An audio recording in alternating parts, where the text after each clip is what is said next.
Dalam nama Bapa dan Putra dan Roh Kudus. Linda, putri dari Papua Pegunungan Wamena, menjadi pembawa baki bendera pusaka pertama dari Papua.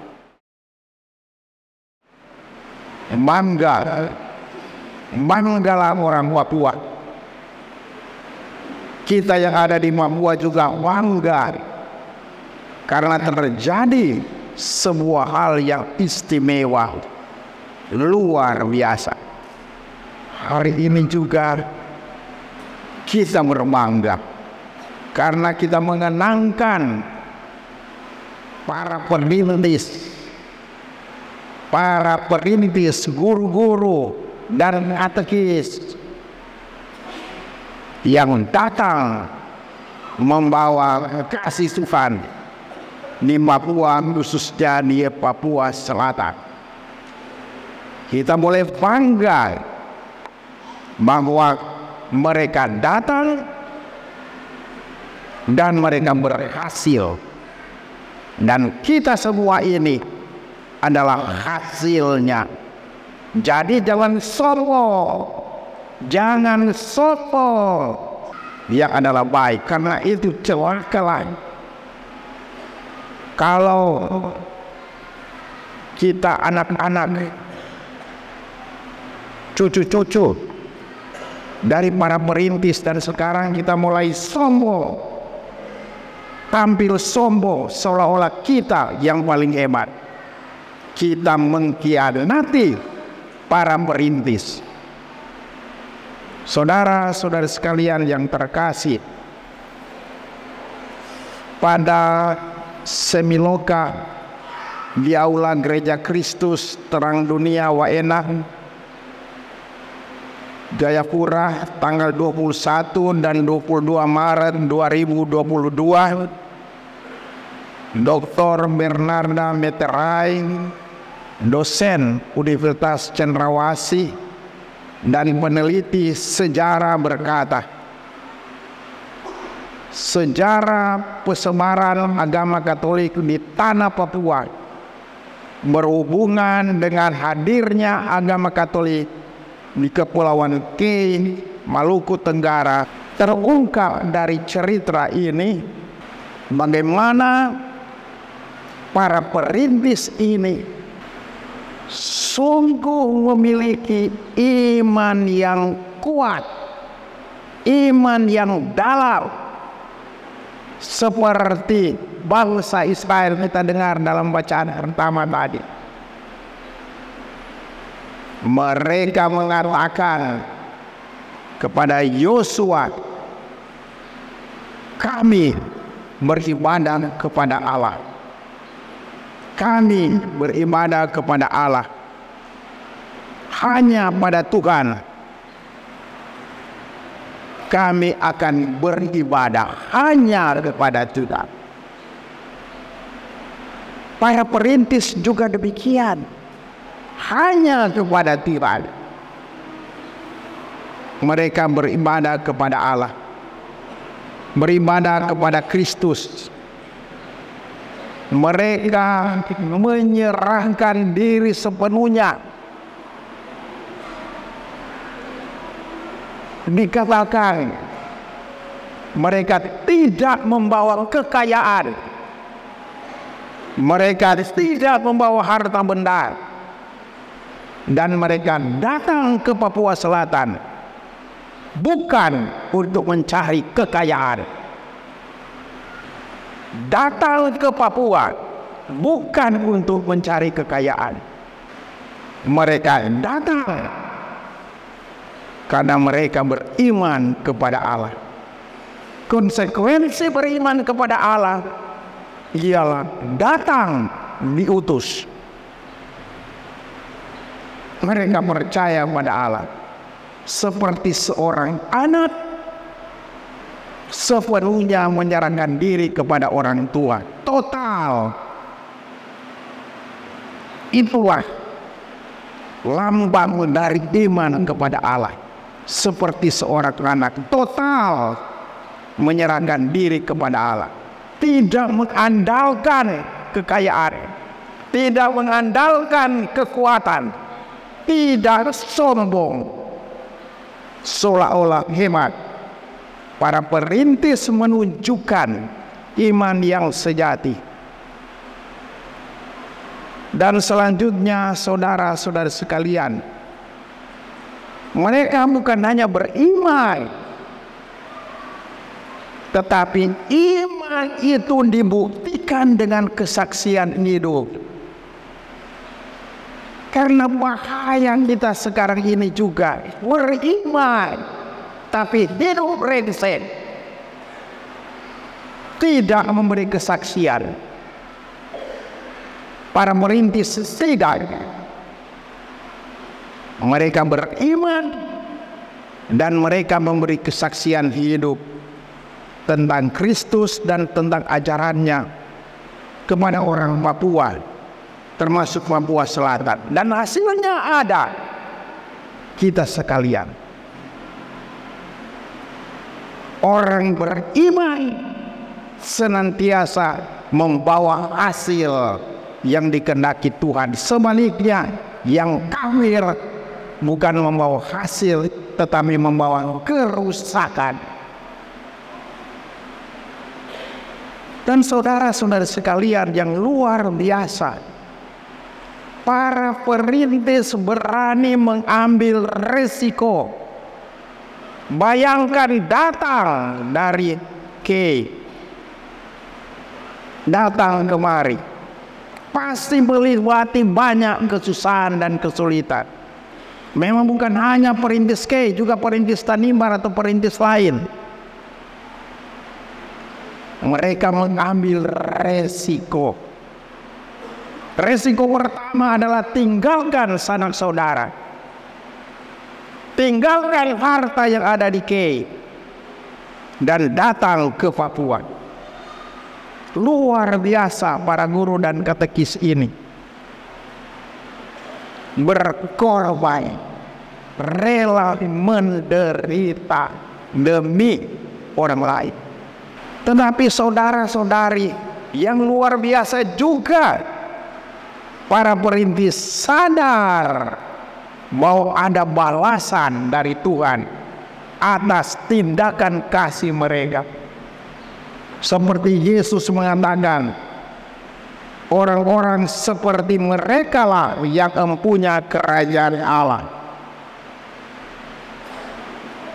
Orang yang seperti anak kecil sepenuhnya menyerahkan diri kepada Allah. Pertanyaan sekarang yang kita mesti tanyakan pada diri sendiri, bagaimana kita sekarang ini? Bagaimana iman kita sekarang ini? Masih segar seperti para perintis, atau sudah loyo? Setengah-setengah saja, bahkan sudah kafir. Tidak gampang untuk hidup seperti para perintis, sepenuhnya menyerahkan diri kepada Allah.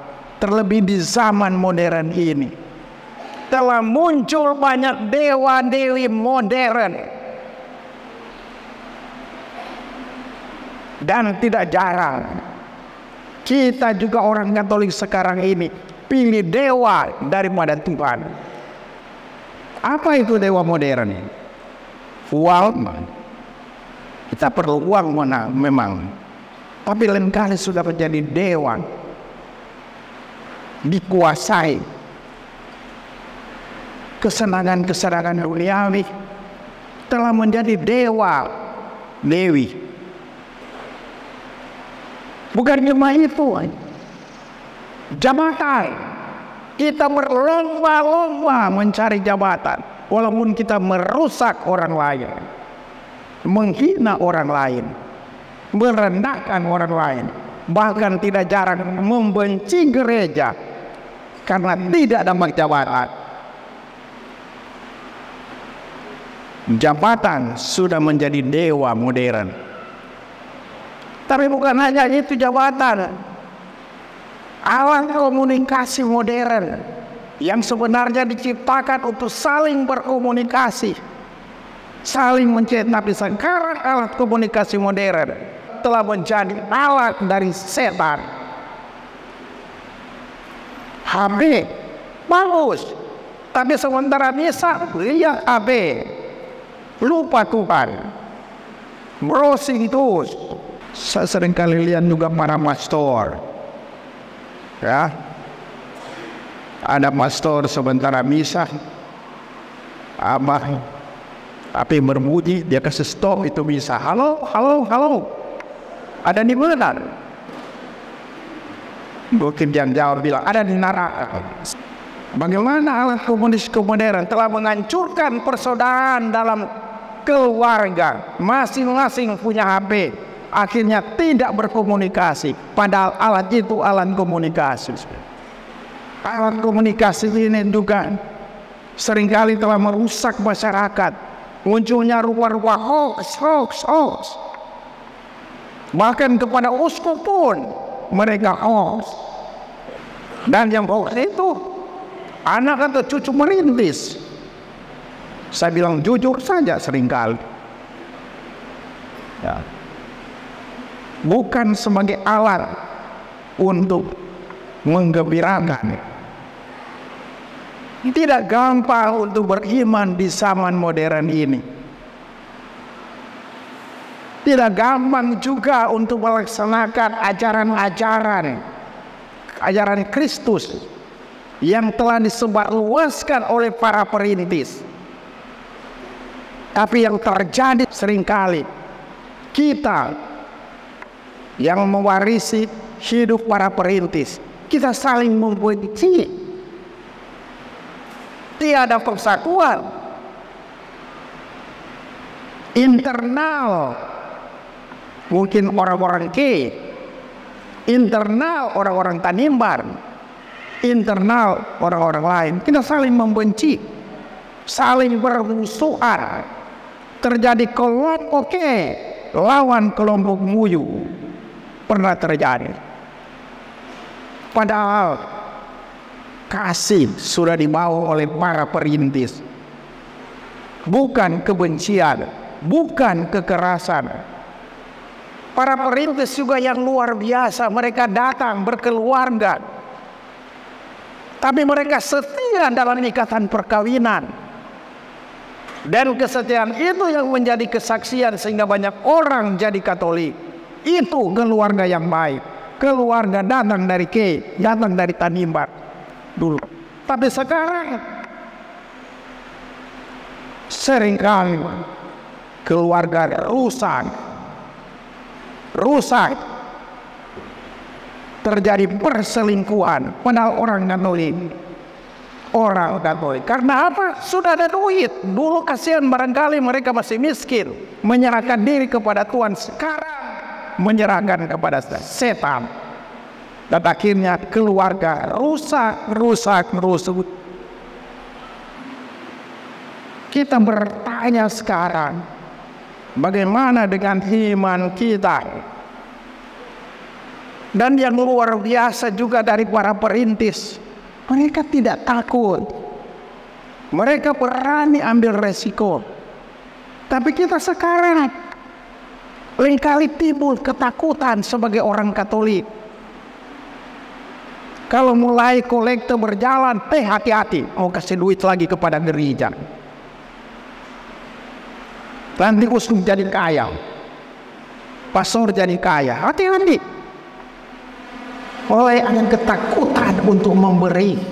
Padahal para perintis, mereka berani tinggalkan kekayaan, harta mereka untuk datang di sini. Karena itu saudara-saudara sekalian, sebuah kesempatan kepada kita merayakan ini. Kita membaharui lagi iman kita, bukan sekedar perayaan pesta-pesta, tetapi perayaan ini tidak ada guna, omong kosong, kalau tidak membuat perubahan dalam hidup kita. Cuma begitu saja. harus terjadi perubahan, menjadi semakin Katolik dalam hidup kita, mengikuti contoh para perintis kita, berani berobat. Keberuntungan berteman dengan yang berani. Demikian dikatakan Emily Dickinson, seorang penyair. Atau dikatakan Steve Jobs, pendiri Apple Computer. Terkadang kehidupan menghantam kepalamu dengan batu bata. Jangan kehilangan iman. Semoga demikian. Amin.